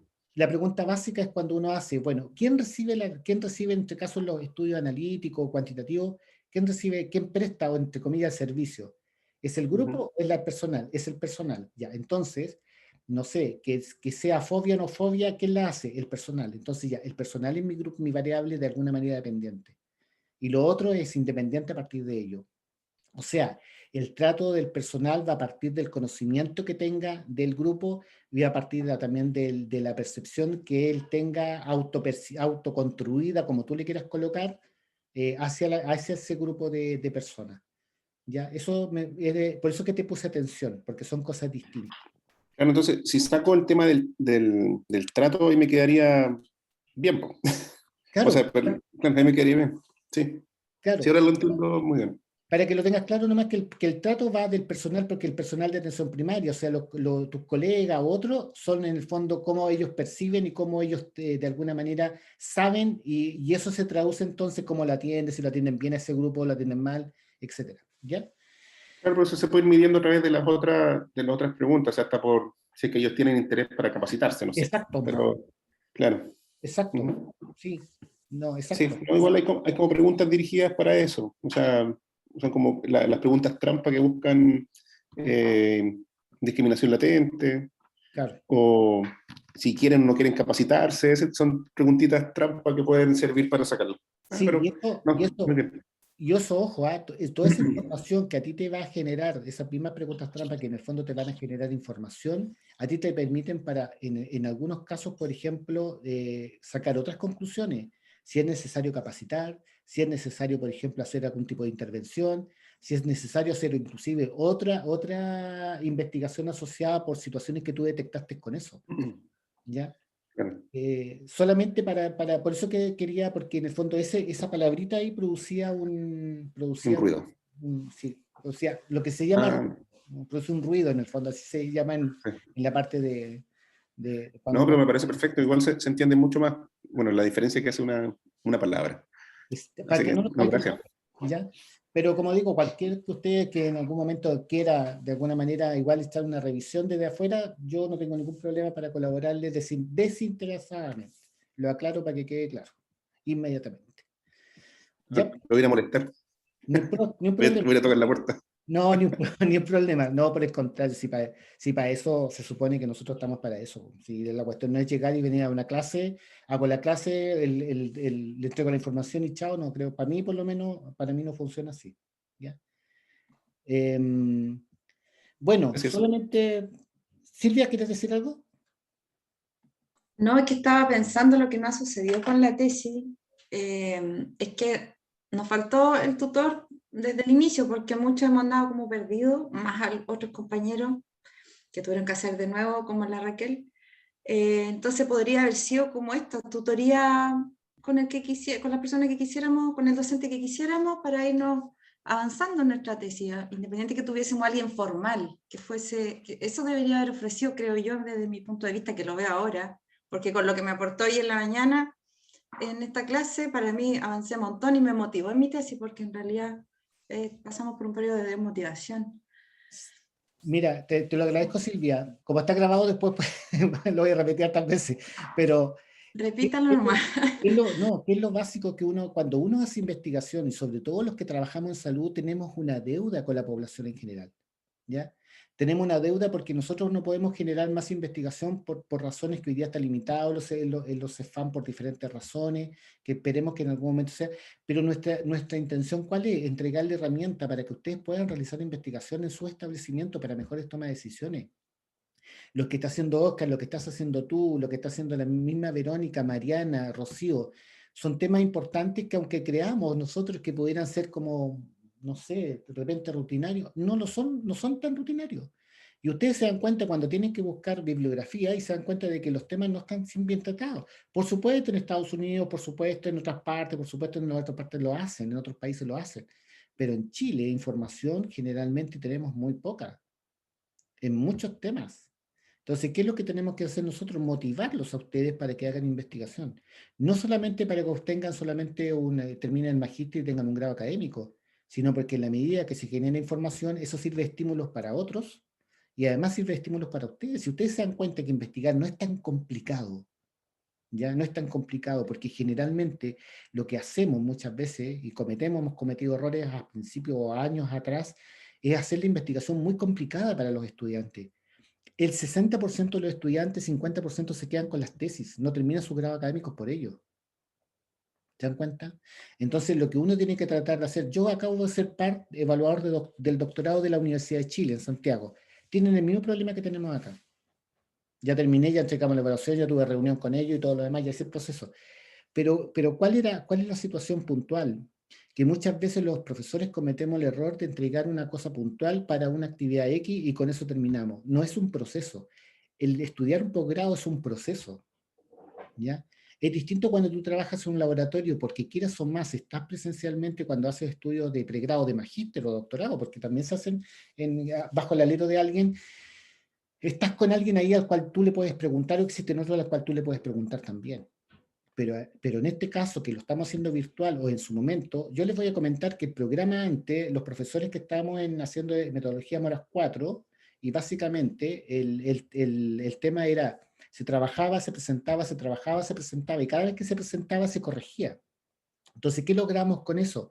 Que cuando el estudiante terminara con su anteproyecto, las modificaciones que tenía que realizar después para hacer eran puntuales, porque se iba a conectar de alguna manera con su tutor, ¿ya? Entonces, cuando tú a veces entregas muchas miradas con respecto a un tema de la parte de investigación, a veces se produce lo contrario a la claridad, se produce que de alguna manera tú te puedes confundir. Entonces, eso es parte. Yo también como profesor tengo el deber de escribir en unos días cuando termine esto, de plantear que me parece que habría que hacer algunas correcciones con respecto al tema de esto. El próximo año ya va a ser virtual, o sea, va a ser presencial seguramente, ¿ya? Pero hay cosas que es necesario seguir, porque si no, ¿quién se ve atrapado y frenado en esto? Ustedes, pues. Por Y eso aunque yo me ustedes atrevo a no- comentarle, porque usted forma parte del equipo y no sé, con este minuto nos da la confianza como para hacerlo también. Sí, No pues, es sé, que al final de eso. cuentas y esto no es, perdón, y esto no es ir ni contra el programa, No, nadie, por el contrario, si nosotros estamos en un proceso de evaluación, esto tiene que ser parte de un proceso, y el proceso sí, significa que tú vas evaluando siempre mejoras continuas. Esto es calidad, sí. si hablamos de calidad, ¿ya? O sea, ¿por qué se los digo? Insisto, y no por tirarme flores, yo acabo, insisto, fui parte de la CNA para evaluar el doctorado en salud pública de la Chile. Y lo que nosotros planteamos exactamente con una colega doctora de Temuco de la Frontera, éramos muy unísonos en el sentido de lo que planteamos, en términos, yo he sido parte de otros doctorados, he sido parte de doctorado de la Chile, por ejemplo, del INTA, del doctorado en nutrición y alimento, también hace 2 años atrás. Entonces, a lo que voy es que cuando uno generalmente tiene una responsabilidad, las sugerencias están en base a eso, a cómo podemos mejorar y entregar de alguna forma sugerencias de cómo mejorar los procesos para tener mejores resultados. Insisto, entregar una clase por entregar no tiene sentido. Bueno, nosotros estamos en el noviciado del sistema online, pues, así que yo creo que eso no se pudo medir tal vez No, pues, desde el no inicio, se esa parte. pudo medir. Por eso digo, yo creo que cuando uno empieza a buscar culpables se equivoca. Yo creo que el tema no es buscar Sí, culpables, por el contrario, lo que uno tiene que tratar es plantear aspectos para ser perfectible y mejorable. sí, por ¿Ya? eso lo comento yo, porque podría haber sido mejor, pero bueno, ya se está aportando por lo que se está evidenciando en este momento. ¿Sí? Pero por eso digo, yo creo que de repente, inclusive, es más, ustedes perfectamente podrían pedir que se haga a la dirección, si en el fondo hay situaciones en las cuales pudiesen, por ejemplo, sentir que les falta alguna cosa, bueno, pedir que se le haga una pequeña, no sé, remedial para efecto de poder solucionar y poder terminar dentro de los plazos. Porque fíjense que si ustedes lo terminan dentro de los plazos, se atrasan ustedes y es malo para el programa. Si yo estoy mirando las dos cosas, no estoy mirando solamente lo del estudiante, miro también el resultado, es malo para el programa, malo para la U, malo para todo. Entonces, uno tiene que tratar en qué sentido de hacer las cosas, bueno, abordar, aportar, en la medida que se pueda. Ayer ¿Ya? se sostuvo una reunión con la directora del magíster, por el mismo motivo Ya. también. Entonces, es importante y insisto, es claro de que ustedes, si hay situaciones, por ejemplo, uno cuando hace, y le digo, uno aprende a porrazo, ¿ah? Y todo yo también aprendí a porrazo, ¿ah? Yo también aprendí. Pero en el fondo es porque yo aprendí a porrazo, no tengo por qué hacer que otros se aporracen también para que aprendan.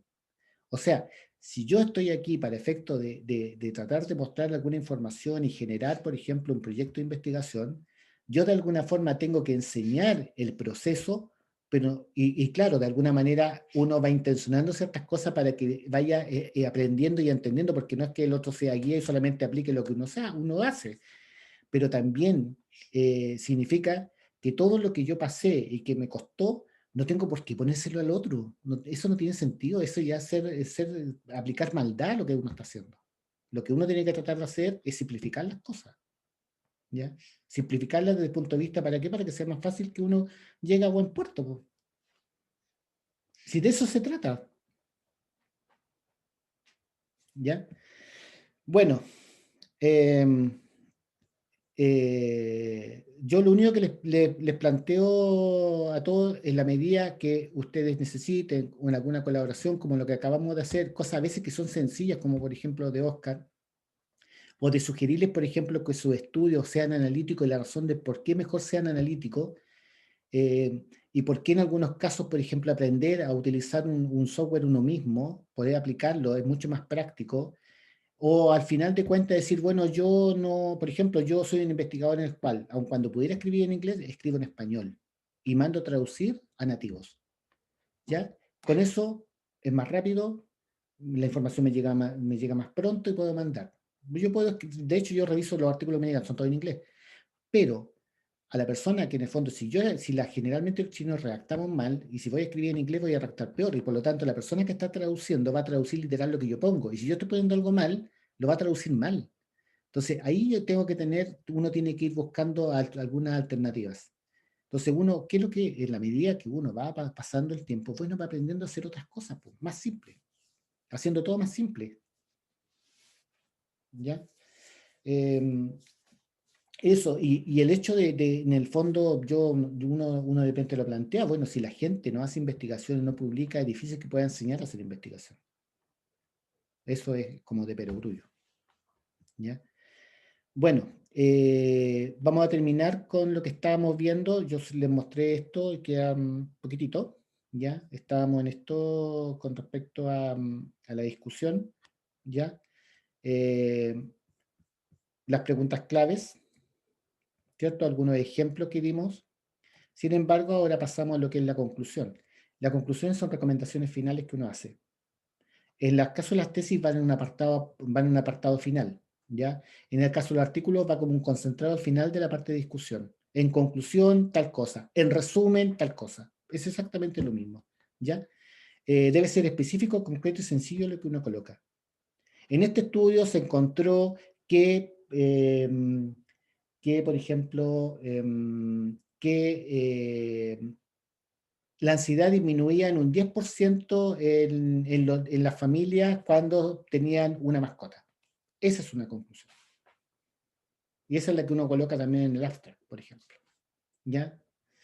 En este estudio, para concluir, la percepción del trato y la percepción y el nivel de conocimiento de la temática tanto en el personal de salud asociado al trato en la atención, ¿ya?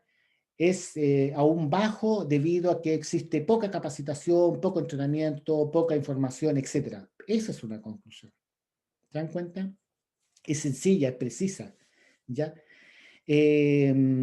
Lo otro que es importante que necesita cuidado a fin de que tanto las conclusiones como las recomendaciones que uno hace tengan que ser parte de la discusión. Ya, yo generé que en el fondo la ansiedad disminuía en un porcentaje importante porque tenían mascotas. La recomendación, ¿qué es lo que es? Mejorar la investigación en el sentido de aumentar el tamaño de la muestra porque fue muy pequeña, porque la puse en limitaciones, por ejemplo, y se sugiere que alguien haga otro tipo de investigación con un grupo más grande para que sea más representativa la información. Esa es una recomendación, ¿ya? Y por lo tanto, las recomendaciones van asociadas a los hallazgos que yo tuve, ¿ya? Ahora, también es importante que en algunos casos las conclusiones identifiquen nuevos vacíos de conocimiento. ¿Para qué? Para que el que está leyendo encuentre básicamente que puedo aplicar eso nuevamente a otros. Sugerencias o recomendaciones están dirigidas a proporcionar la luz del resultado. Si se puede mejorar el método, si puedo hacer otras cosas asociadas a las que hice, o puedo hacer definitivamente recomendaciones futuras, hacer estudios, generar más pautas, generar más información, aumentar el tamaño de la muestra, incorporar, por ejemplo, otras variables que no fueron incorporadas. Esas son sugerencias y recomendaciones que se pueden utilizar. utilizando muchas veces las limitaciones propias del estudio. Entonces, la introducción dentro de una discusión, un párrafo, los párrafos del cuerpo teórico discutiendo asociado a cada resultado, si son 4 resultados, 4 párrafos, más, por ejemplo, un párrafo de limitaciones, ¿ya? En el caso de la tesis, con un apartado con las conclusiones y con un apartado de las sugerencias. A veces se hacen conclusiones y sugerencias al mundo, pero yo prefiero separarlas, ¿ya? En el artículo va todo esto junto, va en un solo apartado, donde la conclusión va al final de las limitaciones, después de las limitaciones. Y no olvidar que la referencia se utiliza Vancouver básicamente para que sea más práctico para todos, ¿ya? Y ese es el sistema que utilizamos en salud, otros utilizan APA, etc. Es una cosa de cada uno, ¿ya? Consultas, dudas y sugerencias.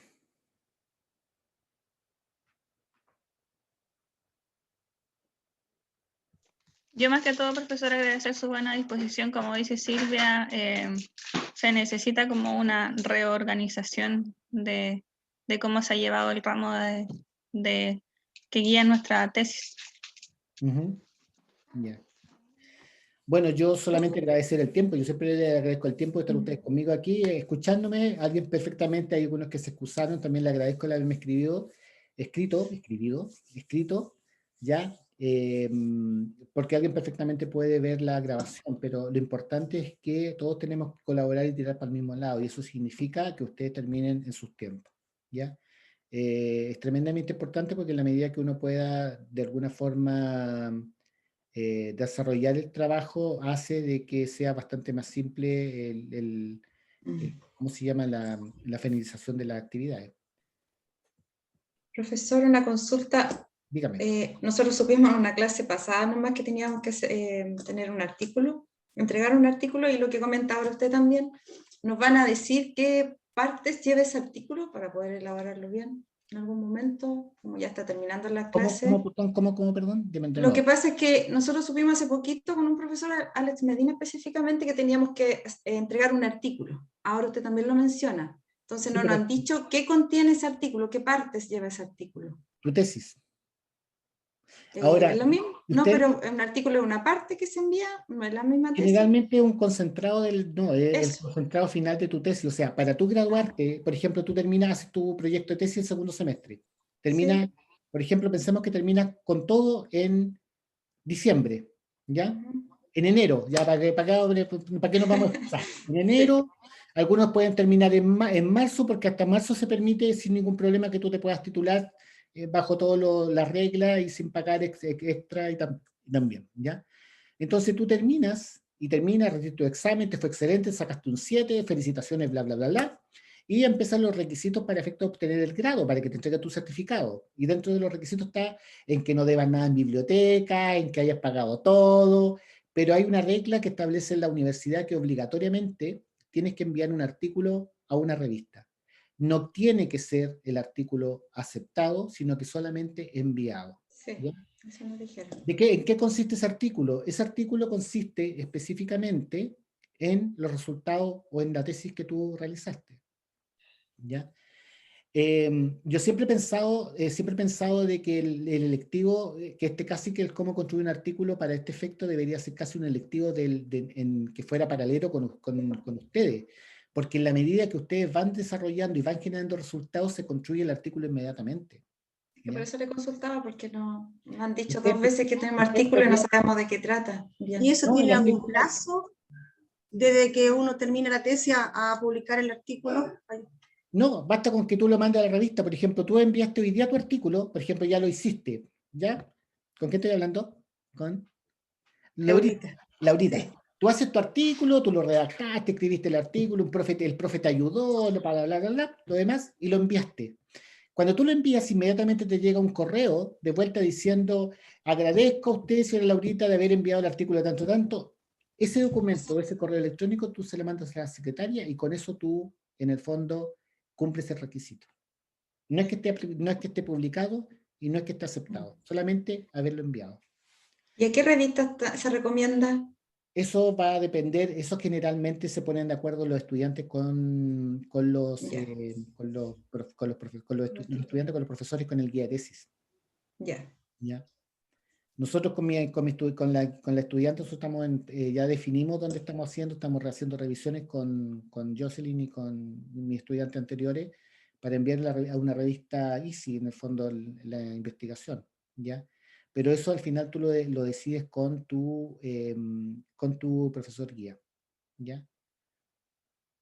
Pero insisto, ustedes en algún momento, así como plantearon esta información, ustedes pueden pedir que se le haga un pequeño, no sé, electivo corto, algo así, para efecto de cómo elaborar un artículo científico. Que aunque ustedes no lo crean, es más fácil de hacer de lo que creen, ¿ah? Para ustedes. Porque lo que uno empieza a hacer es un formato largo que empieza uno a machetear y empieza a cambiar. Y busca y organiza qué es lo más importante de eso, y después se presenta y se formatea a la revista que se va a enviar, se coloca en la descripción y se manda. ¿Ya? Así que, pero yo creo que no se estresen con eso, porque al final de cuentas te lo puedo resumir en términos que, por ejemplo, la introducción de la tesis se mejora. Posteriormente, de la parte final de la introducción de la tesis es la parte inicial de la introducción del artículo. Igual con el objetivo final, la parte metodológica es exactamente la misma, se condensa y se copia y se corta. El artículo que es la parte de material y método. Posteriormente viene la parte de los resultados, donde tú colocas las tablas o las figuras que vas a utilizar y escribes los resultados, ¿ya? Colocas lo más importante.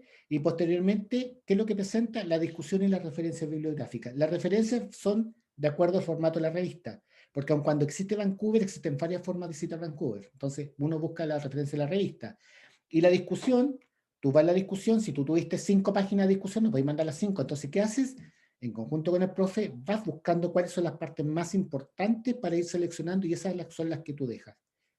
Y después lo colocas con una carta, con un cover letter, con una carta de agradecimiento, de recepción, lo mandas. Punto. Ya, gracias. Ahí queda más claro y más tranquilo. Ya. Bueno, veamos el trabajo que tenemos que hacer.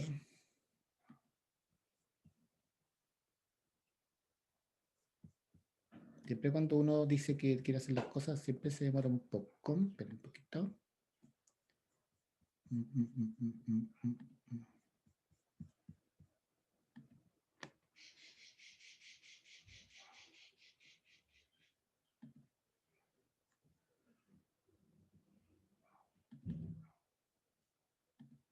Ya.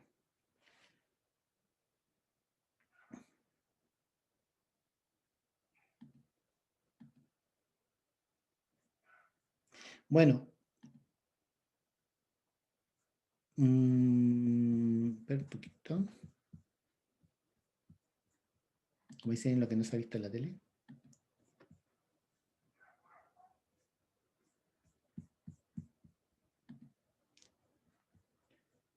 No es esto.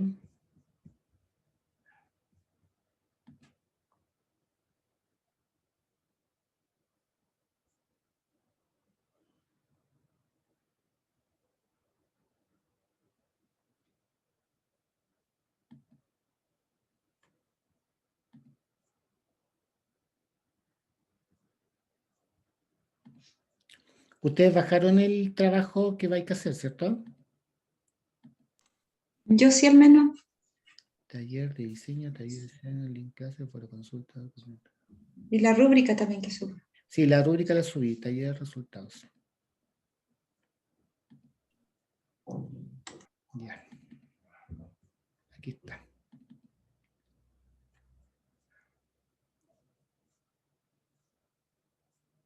Ya.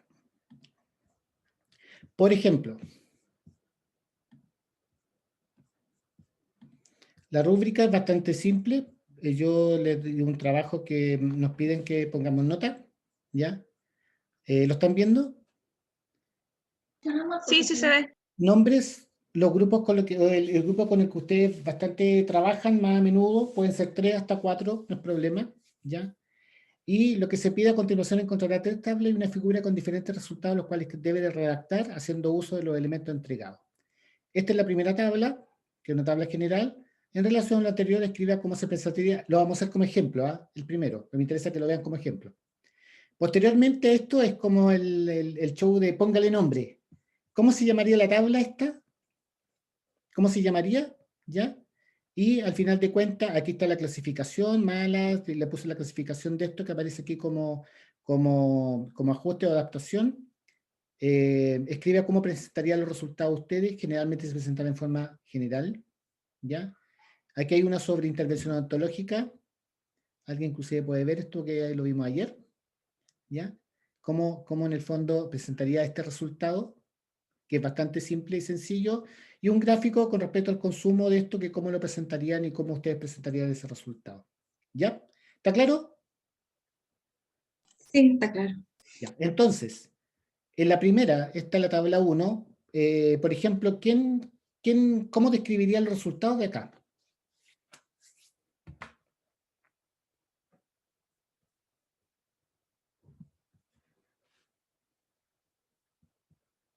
A ver, ¿quién dijo yo? ¿Silvia? ¿Dijo yo? Siempre me nombran. Ya, no, Verónica, entonces. Hablaré mucho. Ya, Verónica, para que no sea, porque está en la segunda ahí. Verónica, ¿estás por ahí? Para que Sí, Silvia. estoy aquí. Ya. ¿Te acuerdas que ayer dijimos que había un cierto modo que uno cuando está interpretando y va a colocar resultados, en el fondo va a escribir un resultado, uno lo más importante, ¿cierto? Sí, lo más importante. Entonces, ¿cómo describirías tú este resultado que está aquí? Ahí dice que la mayoría de los estudiantes chilenos de octavo básico son mujeres, que la escolaridad del padre es menor a los 12 años, que la escolaridad de la madre también es menor, o sea, de ambos padres es menor a 12 años y el tipo de colegio es privado, semi privado. Claro, ¿cierto? Entonces uno cuando presenta el resultado dice, en relación a las características sociodemográficas, podemos decir que la muestra o el grupo de escolares tiene principalmente de sexo femenino, ¿cierto? Tiene escolaridad menor de 12 años, del padre, o escolaridad tanto del padre como la madre de menor de 12 años, y principalmente provienen de un colegio privado o semiprivado. Eso es un resultado.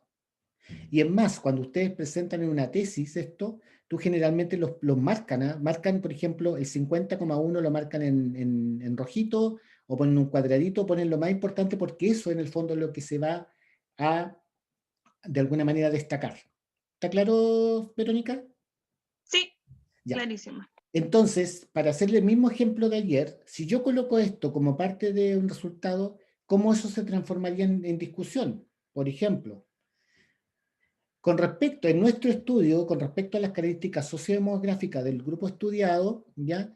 El 50,1% de la población de la muestra estudiada corresponde al sexo femenino, lo que es similar a las características de la población chilena, donde en el censo del año 2018 determina que la población aproximadamente es un 51% mujeres y un 41% hombres. Eso es discusión. Y colocan la referencia al censo. ¿Se dan cuenta? Con respecto a la escolaridad de los padres, podemos decir que tanto el padre como la madre tienen menos de 12 años, lo que es contrario a las políticas educacionales en Chile, donde se establece como un requisito mínimo 12 años de estudio como mínimo. Esto es tremendamente importante porque se ha descrito, y me acuerdo un estudio, me acuerdo algo así porque hicimos un artículo de esto, un estudio donde la escolaridad de la madre tiene que ver mucho con el tema de las prácticas, de las crianzas, del conocimiento, y eso hace que los resultados del niño no sean tan adecuados. Y ahí uno coloca la referencia del artículo donde lo sacó. ¿Ya? Con respecto al colegio, bueno, el 60% hoy en día de los estudios, y eso está asociado principalmente por la distribución o por la municipalización, y uno puede agregar cualquier cosa. Eso es discusión. ¿Quedó claro? Sí, muy claro. ¿Ya? Sí. Así se hace la correlación. Entonces, todo lo que acabamos de decir con respecto a una tabla es un párrafo dentro de la discusión. ¿Se dan cuenta? Eso. Ese es el trabajo. Por lo tanto, me gustaría que, no sé hasta cuándo lo podrían entregar, ¿martes, miércoles? para que el fin de semana se dediquen a la clase que les tocan hoy día y la tarde descansen igual mañana con su familia.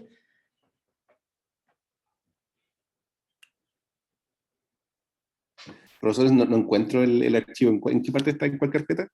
Mira, el archivo está en la carpeta, dice, doctor, Taller de resultados. taller de resultados. Pero ¿sabes qué? Mira, espérate un poquito, lo voy a cambiar porque no sé por qué se bajó hacia la parte, lo voy a ordenar. Lo voy a colocar en mi carpeta. Está al final. Ah, sí, está abajo. Sí. Está abajo, pero lo que pasa que... Ya, deja guardar el orden. Ya. Ahora, si tú lo buscas, lo vas a encontrar en mi carpeta. Al final, taller de resultados. ¿Lo ves? Sí, que ya buscaba en la carpeta suya, pero ahora vi que está abajo. Se bajó de repente porque alguien sube otro archivo y se bajan automáticamente, deben estar ordenándolo. Pero lo acabo de colocar ahí, ¿ok? El taller 10, dice. El taller 10. La rúbrica es bien simple, tienen que hacer la información. Ahora, la pregunta, el plazo, ¿hasta cuándo? ¿Martes? ¿Miércoles? Marzo. ¿Marzo 2022? Tenemos que presentar el anteproyecto el viernes, o sea, el sábado próximo. Entonces podría ser porque yo tengo que tener las notas. Ahora, si usted me dice que me lo van a mandar el próximo miércoles para que tengan tiempo para trabajar en este proyecto, no es ningún problema. Yo lo reviso el viernes y subo las notas el viernes. ¿Miércoles entonces? No, Sí, puede ser miércoles o viernes. Sí, Ya, exactamente. Ya. ¿Cuándo? Miércoles.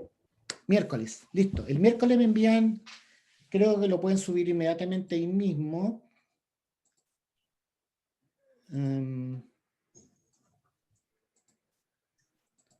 No, les voy a generar un recuadro de tarea para que lo puedan subir ahí mismo, ¿ok? De la tarea.